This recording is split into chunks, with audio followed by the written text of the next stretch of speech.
Olá pessoal, tudo bem com vocês? Espero que sim. Sejam bem-vindos a mais um encontro de direito civil. Hoje nós vamos falar sobre o testamento, um assunto bastante rico em detalhes, pessoal, e bem interessante, tá certo? Então, antes de você iniciar essa aula, coloque as demais aulas em dias. Vamos lá. Bom, pessoal,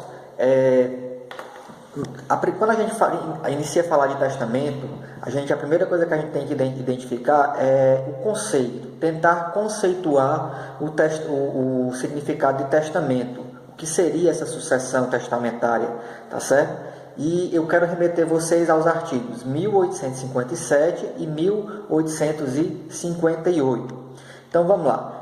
A sucessão testamentária, ela decorre de expressa manifestação de última vontade em um testamento ou codicilo. Então gravem lá esses nomezinhos, testamento ou codicilo, tá certo?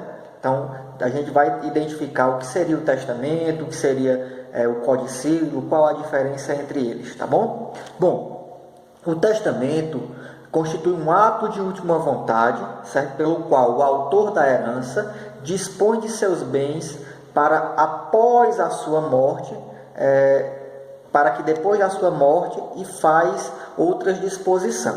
Então vamos lá. A gente tem que entender que o testamento, ele tanto é um ato de última vontade, ou seja, o testador através da sua última vontade, que vai prevalecer após a sua morte, ele pode dispor tanto da forma que ele vai deliberar sobre seus bens, para quem irá pertencer seus bens, a forma que será destinada, certo? Como também ele poderá fazer outras disposições. Como assim, professor, outras disposições? Bom, ele poderá falar como ele quer que ocorra o seu enterro, se ele quer que seja doado órgãos, dependendo do tipo de morte que ele tiver, se ele quer que o corpo seja cremado, enfim. Todas essas disposições, todas essas manifestações de vontade, ela poderá acontecer em um testamento, tá certo? Poderá acontecer em testamento. O detalhe, pessoal, é que esse testamento ele pode ser feito a qualquer momento da vida, claro, que para isso basta que o testador tenha capacidade, e quando eu falo da capacidade, ele tem que ter a capacidade civil, ou seja, ele tem que ser maior de 16 anos para testar, tá certo? E o detalhe, uma coisa que confunde bastante as pessoas é até que idade uma pessoa poderia fazer o testamento.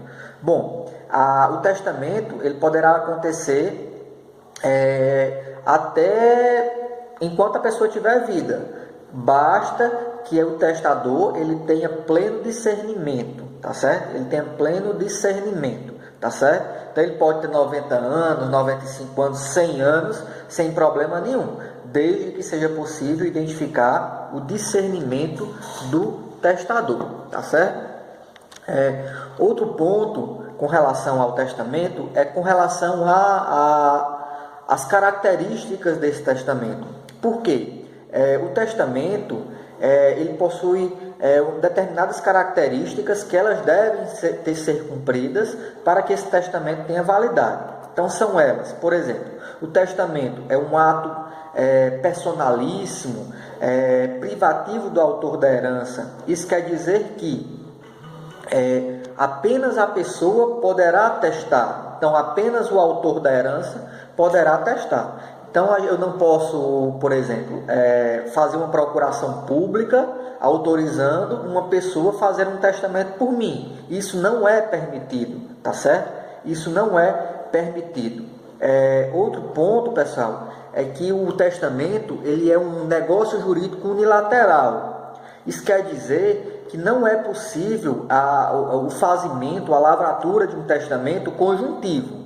Ou seja, meu pai e minha mãe, eles não podem procurar um tabelionato de notas, por exemplo, para fazer um testamento público conjuntivo, os dois ao mesmo tempo, ou seja, um testamento só, trazendo as disposições de última vontade de meu pai e de minha mãe, certo? Ou seja, caso eles queiram fazer um testamento, deverá procurar separadamente, individualmente, o casal, tá bom? Então vai meu pai, vai minha mãe, cada um faz o seu testamento e dispõe da forma que eles quiserem. O detalhe é que o testamento ele é um ato solene, tá certo, pessoal? Então ele precisa cumprir todas essas formalidades para que ele tenha validade, certo? A solenidade é um pré-requisito essencial para a validade de um testamento, tá bom? É um pré-requisito essencial para a validade de um testamento, certo? O testamento também é um ato gratuito. O detalhe, pessoal, quando eu falo que o testamento é um ato gratuito, não quer dizer que você não... por exemplo, se você for fazer um testamento público, você vai até um tabelionato de notas, lavrar um testamento, não quer dizer que aquele ato seja praticado de forma gratuita, certo? Não é isso. O que acontece é que o testamento ele não pode exigir um pagamento pelo testamento. Então, por exemplo, eu não posso fazer o meu testamento e dizer que estou deixando uma determinada casa para meu irmão, por exemplo, certo? Mas quero que meu irmão me pague ou me repasse alguma coisa para que ele receba aquela casa. Então, o testamento ele é um ato essencialmente gratuito. Então, aquela disposição de última vontade, ela não requer o pagamento de alguma coisa, certo? Não requer o pagamento de alguma coisa. E também é um ato que só vai produzir efeito após a morte do testador, certo? Então, por exemplo, o testamento, ele por si só, ele pode ser revogado a qualquer momento. Então, uma pessoa que faz um testamento hoje, amanhã ele pode revogar, certo? Então, a qualquer momento, revogar ou alterar, possivelmente, sem problema nenhum, tá certo? Mesmo o testamento público, pessoal, mesmo o testamento público em cartório, ele pode ser revogado ou pode ser alterado a qualquer momento. Basta que o testador tenha capacidade para testar, então ele poderia, para que ele revogue, ele tenha a capacidade de testar, ou então, e é claro, tenha vida, certo? Ele tenha vida. Com relação à capacidade para testar, o artigo 1860, ele diz o seguinte: declara que só não podem testar os incapazes e os que, no ato de fazê-lo, não tiver pleno discernimento. E desse texto eu venho lá, quem seriam os incapazes? Bom, incapaz é aquele, hoje pelo Código Civil, é aquele que tem menos de 16 anos, tá certo, pessoal? Então a gente leva a entender que a pessoa, o jovem de 16 anos, a partir dos 16 anos, ele pode livremente fazer o seu testamento, sem problema algum, tá bom? Dentro dos incapazes em geral, só os maiores de 16 anos, eles são exceções, certo? Então, os maiores de 16 anos também podem testar, segundo o artigo 1860, como eu estou dizendo. Então, não pode testar a capacidade testamentária, ela é apenas para os menores de 16 anos, ou então aqueles que no momento do testamento não possuam o pleno discernimento. Olha só, pessoal, quando a gente fala em testamento público, que é aquele lavrado em cartório, a gente vai ver as espécies de testamento, certo? Mas assim, o testamento público, eu como tabelião, no momento da lavratura do testamento, eu vou fazer os questionamentos, vou conversar com o testador para identificar se o testador, ele de alguma forma ele está sendo coagido, ou então se aquela é realmente a vontade expressa dele, se ele tem discernimento, se ele tem a capacidade de discernir sobre o que ele está falando, certo? Eu posso, além disso, solicitar o chamado atestado de sanidade mental. Observe, a lei não diz que eu, como tabelião, eu precise exigir um atestado de sanidade mental, certo? Embora eu sempre faça. Normalmente eu solicito um atestado de sanidade mental, até para que se evite um futuro questionamento e também para me resguardar, certo? Mas assim, a lei não traz como requisito para o testamento público a apresentação de um atestado de sanidade mental, mas existe a prerrogativa do tabelião, certo? Que ele pode sim requerer esse testamento, seja para se resguardar, seja para ter maior convicção sobre a plena capacidade do testador, tá certo? Outro ponto, pessoal, é que a incapacidade superveniente do testador não vai invalidar um testamento. Então, por exemplo, se hoje alguém procura o meu tabelionato, vai até o meu tabelionato para lavrar um testamento público, certo? E daqui a uma semana, por algum motivo, ele se torna incapaz, ele surta, ele pira, certo? Ele pira.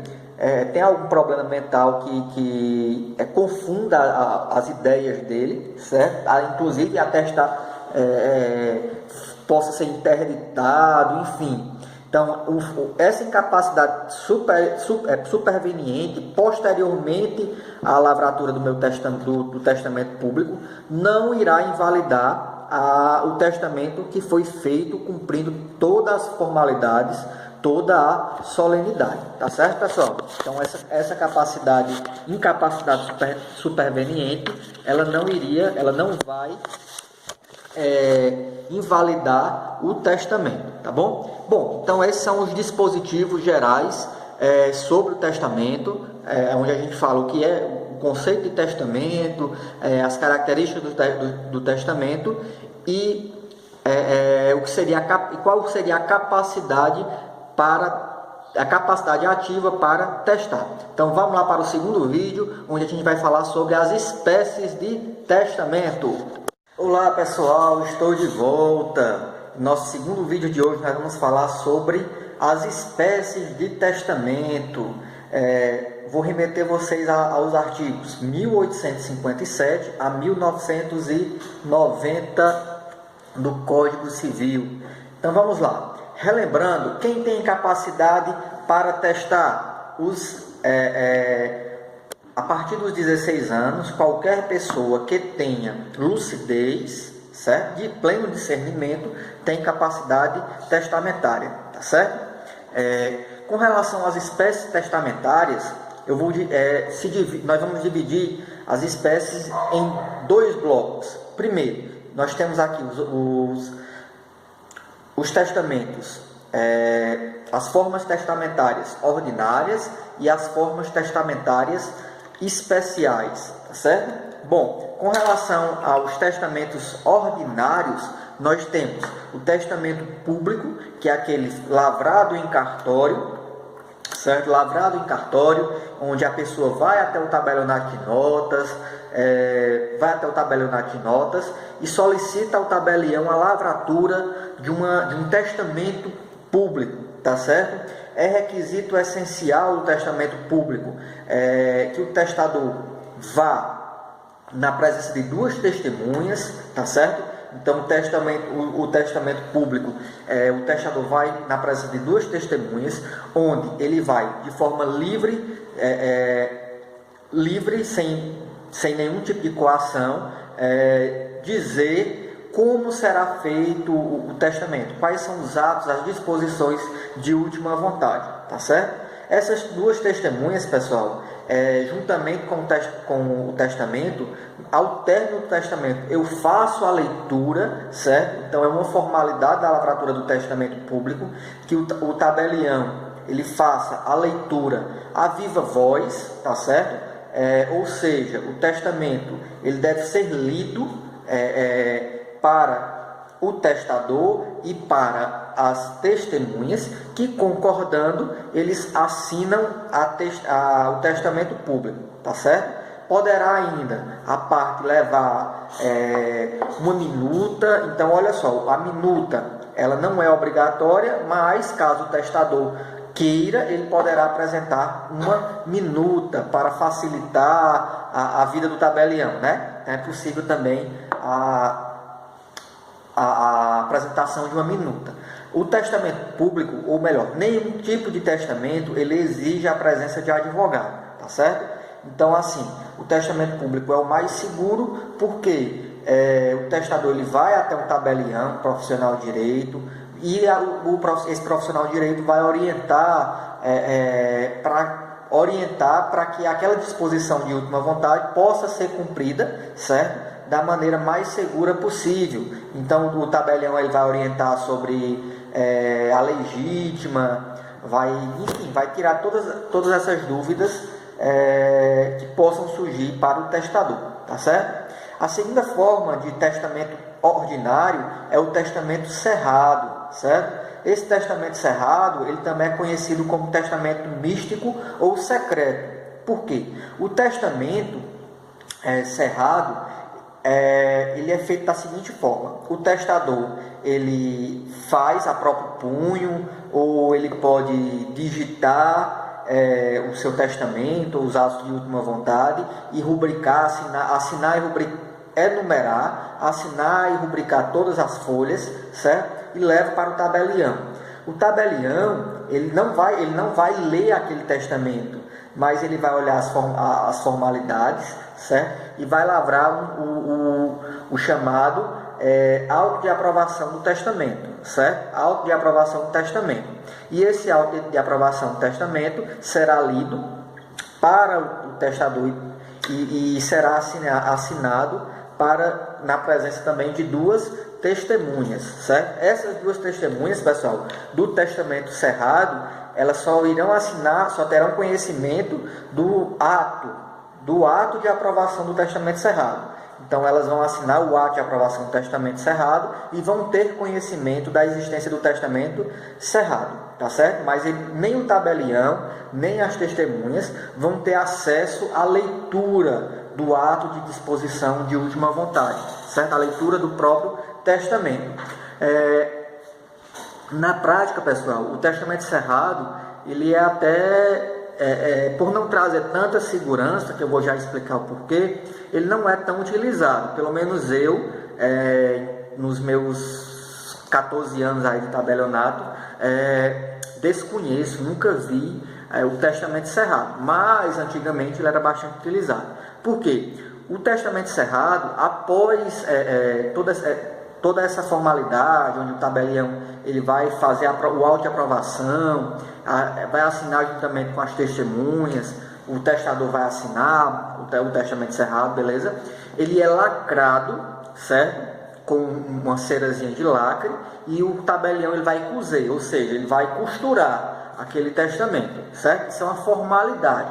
Tanto é, pessoal, que se esse lacre for rompido a qualquer tempo, antes do falecimento do testador, o testamento ele perde a validade, tá certo? Então, por isso que o testamento cerrado ele não é tão seguro, porque bastaria que esse testamento ele fosse rompido, que esse testamento fosse rompido para que ele perdesse a validade, tá certo? E a terceira forma de testamento ordinário é o testamento particular, certo? O testamento particular é aquele feito pelo testador, também de forma escrita, pode ser digitada, numerada, assinada e rubricada todas as folhas, certo? E esse testamento particular, ele pressupõe a existência de 3 testemunhas, tá certo? 3 testemunhas. Ainda existe, pessoal, lá no artigo 1879, a possibilidade do chamado testamento de emergência, certo? Que é um testamento particular que poderia ser feito de forma emergencial. Como, por exemplo, como seria esse testamento de forma emergencial? Imagine só que uma pessoa foi sequestrada, certo? Consegue fugir lá do cativeiro, e lá na tentativa de fuga, ele por algum motivo ele é baleado, enfim, ele não sabe se vai escapar, se vai morrer ou não, e acha lá um pedaço de papel, uma caneta, encontra lá, e ele pode fazer a próprio punho, fazer o seu testamento emergencial. O testamento emergencial, nesse caso, ele não vai precisar de nenhuma testemunha. Claro, pessoal, nem numa situação dessa, quem seria testemunha, né? Então, esse testamento, ele também ele é válido, tá certo? É chamado testamento emergencial, tá certo? Então, essas são as espécies de testamento ordinário, que é o testamento público, pressupõe a presença de duas testemunhas, o testamento cerrado, onde o auto de aprovação ele é assinado por duas testemunhas, e o testamento particular, ou também hológrafo, certo? Onde ele pressupõe a presença de três testemunhas. Ainda o testamento particular, existe a possibilidade do testamento emergencial, onde nós não vamos ter a presença de nenhuma testemunha, tá certo? E como espécie de testamento especial, nós temos o testamento marítimo, o testamento militar e o testamento aeronáutico, tá certo? O testamento marítimo, ele pressupõe a existência de duas testemunhas. O militar pressupõe a existência de duas testemunhas ou três testemunhas, certo? E o aeronáutico, pressupõe a existência de duas testemunhas, tá certo? Um detalhe, pessoal, com relação ao testamento militar. O testamento militar é que o testamento militar ele será duas testemunhas, certo? Duas testemunhas, onde ele vai ser assinado por duas testemunhas, ou então, se o militar não souber assinar, não souber ou não puder assinar, a presença de três testemunhas. Existe também a possibilidade do testamento no compativo, onde o testador ele poderá falar seu ato de última vontade. Imagine lá o militar no campo de guerra, foi baleado, certo? Está lá entre a vida e a morte, ele poderia chamar suas testemunhas e falar, fazer a disposição oral mediante a presença de três testemunhas, tá certo? Previsão lá no artigo 1896 do Código Civil. O marítimo, a pessoa está lá numa embarcação, vem lá uma tempestade, ele vai, faz lá o seu testamento, coloca numa garrafa e salve-se quem puder. Na verdade, o aeronáutico é a mesma coisa, o avião está caindo, então o testador poderia fazer esse ato de última vontade, certo? Antes do avião cair, tá bom? Então a gente vai para o nosso terceiro vídeo, onde nós vamos falar alguns questionamentos sobre testamento. Corre lá para o nosso terceiro vídeo. E aí, pessoal, nosso terceiro vídeo de hoje, nós vamos falar aqui algumas perguntas frequentes, alguns questionamentos frequentes sobre o testamento. Primeiro, pessoa jurídica tem capacidade ativa para testar? A resposta é não, certo? No entanto, a pessoa jurídica ela tem capacidade passiva para figurar no testamento, ou seja, ou para receber bens do testamento, certo? Então, por exemplo, o autor da herança, uma determinada pessoa, pode deixar parte do seu patrimônio para uma fundação, ou para que se constitua uma fundação, certo? Então, a pessoa jurídica ela pode receber bens em testamento, no entanto, ela não tem capacidade ativa para testar, tá certo?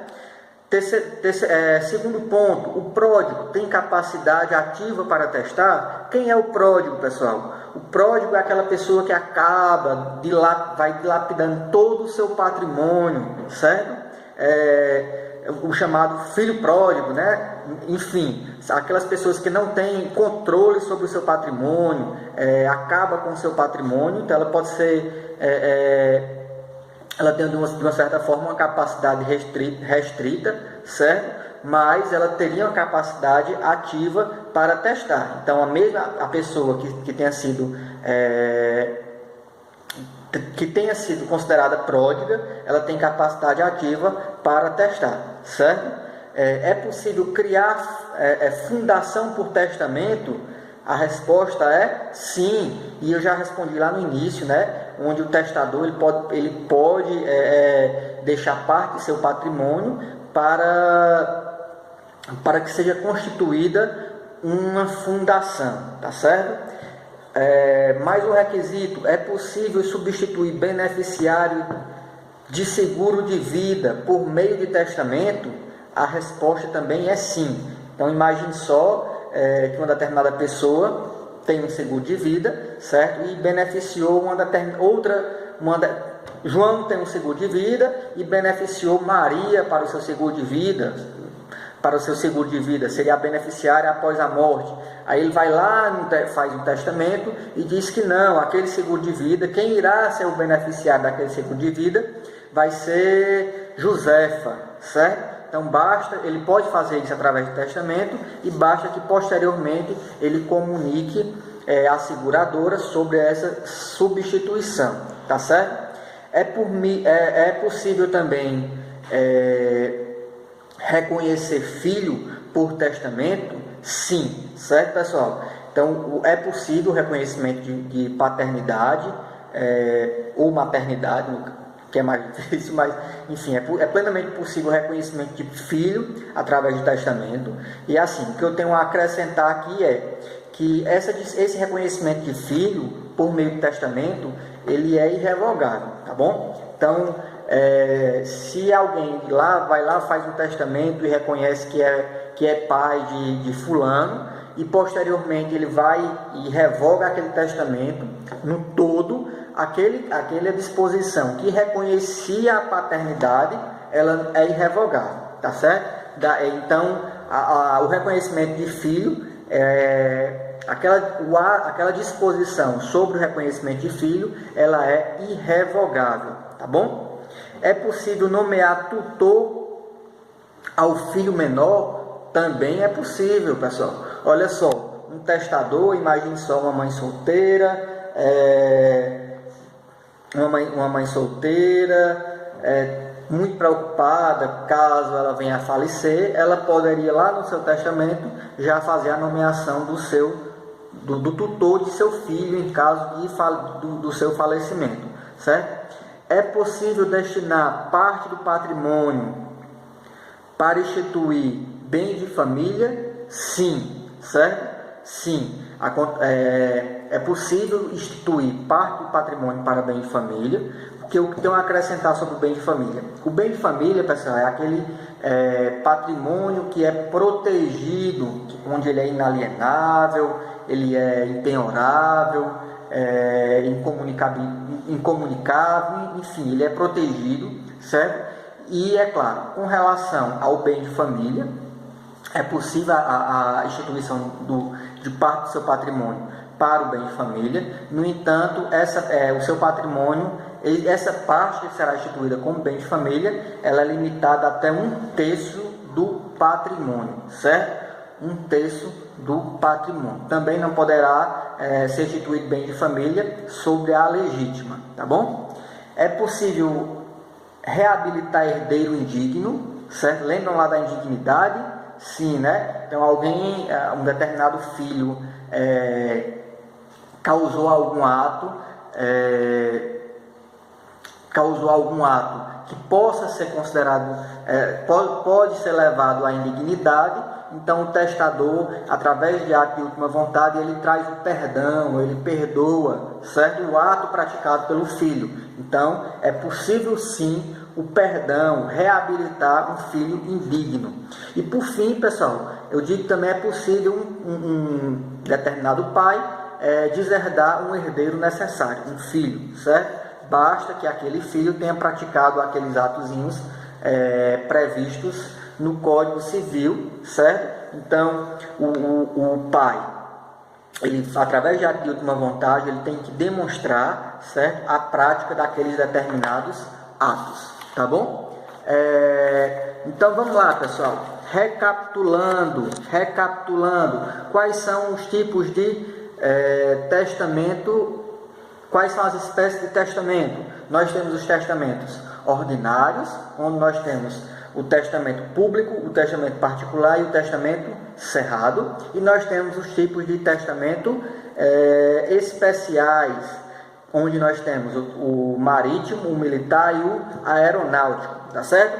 Em se tratando de testamentos ordinários, nós temos o testamento público, onde ele pressupõe a existência de duas testemunhas. O testamento cerrado, ele pressupõe a existência de duas testemunhas, certo? Mas para assinar o auto de aprovação do testamento particular, ou testamento cerrado, e o testamento particular, nós podemos ter 3 testemunhas, ou então 0 testemunhas, no caso do testamento emergencial.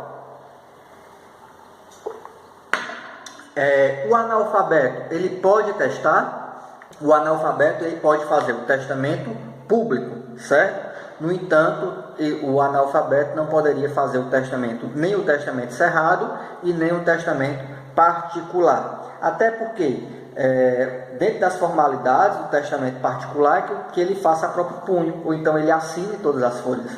Enumere e assine todas as folhas. Então, isso tanto para o cerrado como para o particular. Se ele é analfabeto, ele não tem como fazer, cumprir essas formalidades, não é verdade? Então, ele não pode colocar lá o dedão no testamento particular ou no testamento cerrado. No entanto, ele poderá fazer no testamento público, já que o tabelião vai levar a termo as disposições de última vontade, certo? Depois ele vai ler, certo? Onde, se aprovado, será assinado pelo testador e pelas testemunhas, tá bom?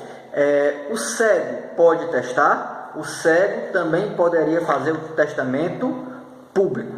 É vedado o testamento particular e o cerrado para o cego, tá bom? Já o surdo-mudo, ele pode testar? Pode, certo? O surdo-mudo, ele pode fazer o testamento público, o testamento particular e o testamento cerrado, tá bom? É claro que para o testamento público é necessário que exista o intérprete juramentado, não é verdade? Onde o surdo-mudo vai fazer lá os sinais, enfim. E o intérprete juramentado vai interpretar para que o tabelião possa fazer o testamento público, tá bom? Já com relação ao testamento cerrado e o testamento particular, basta que o surdo-mudo saiba escrever, tá bom? Língua estrangeira. Pode ser feito o testamento público? Não, certo? O cerrado pode, certo? E o testamento particular também pode, tá bom? Mas o detalhe com relação ao testamento particular, que as testemunhas deverão entender a língua estrangeira, tá bom? E quem assina o testamento? Bom, quem assina o testamento público? Assina o testador, as testemunhas e o tabelião, tá bom? O testamento cerrado, o testador assina, certo? E o auto de aprovação é assinado pelo tabelião e pelas testemunhas, certo? E também pelo testador. E por fim, o testamento particular assina o testador e as testemunhas, tá certo? Bom, então essas são as características, os pontos principais sobre os testamentos, certo? E vamos para o nosso próximo vídeo, onde nós vamos falar sobre o codicilo. Estou de volta, pessoal. Vamos falar agora sobre o codicilo. Bom, pessoal, o que é o codicilo? De uma forma bem simplória, certo? Assim, uma forma bem simples, para simples entendimento, eu vou dizer que o codicilo é aquele chamado testamentozinho. Como assim, professor? Testamentozinho. É um testamento pequeno. Pequeno por quê? Porque o codicilo, ele visa dispor sobre pequena monta, certo? Então, olha só, o codicilo é uma disposição testamentária de pequena monta ou extensão, tá bom? Quem pode fazer esse codicilo? Qualquer pessoa que tem a capacidade para fazer o testamento, tem a capacidade para fazer o codicilo, tá bom? Para fazer o codicilo. O que é que acontece? é objeto do codicilo, por exemplo, disposições especiais, onde ele vai tratar de como ele quer que seja seu enterro, ou então se ele quer deixar esmolas, certo? Para determinadas pessoas ou para pessoas indeterminadas. Lembrando, quando a gente fala esmolas, eu estou falando que são disposições de pequeno valor, tá certo? Ele pode também, objeto do codicilo, pequenos legados, como por exemplo joias, roupas, bens móveis. Tudo isso poderá ser objeto do codicilo. Por isso que eu disse que o codicilo é um chamado testamentozinho, ou seja, ele seria uma disposição testamentária que visa destinar bens de pequeno valor, certo? Bens ou disposições de pequeno valor, de bens, porque eu estou falando de joias, roupas, móveis, esmolas, certo? E é claro, até a disposição, como ele quer que seja feito seu enterro, se ele vai querer que seja enterrado, cremado, enfim, tá certo? Também o codicilo, ele pode nomear ou substituir testamenteiro, que é aquela pessoa responsável pelo cumprimento do testamento, né? O testamenteiro, ele é a pessoa responsável pelo cumprimento do testamento, ele passa a ser o administrador dos bens após o falecimento, certo? Outra coisa, o codicilo, ele pode ser aberto ou pode ser fechado, certo? Como assim, professor?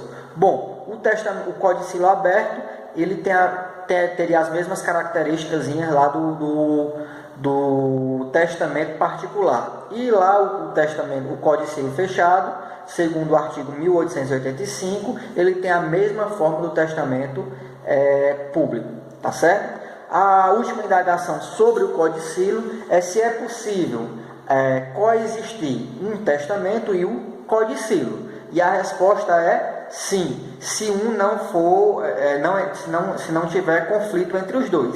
Então, por exemplo, uma pessoa poderia fazer um testamento, onde ele vai falar sobre as disposições de última vontade, sobre o seu patrimônio, quem vai ficar com qual bem, certo? E posteriormente ou anteriormente, enfim, ele faça um codicilo onde ele vai tratar unicamente sobre o enterro, sobre possíveis esmolas, enfim. Então é possível a coexistência do codicilo e também do testamento, tá certo? Então nós encerramos o nosso encontro da semana, praticamente a gente viu todo o nosso conteúdo, tá certo, pessoal?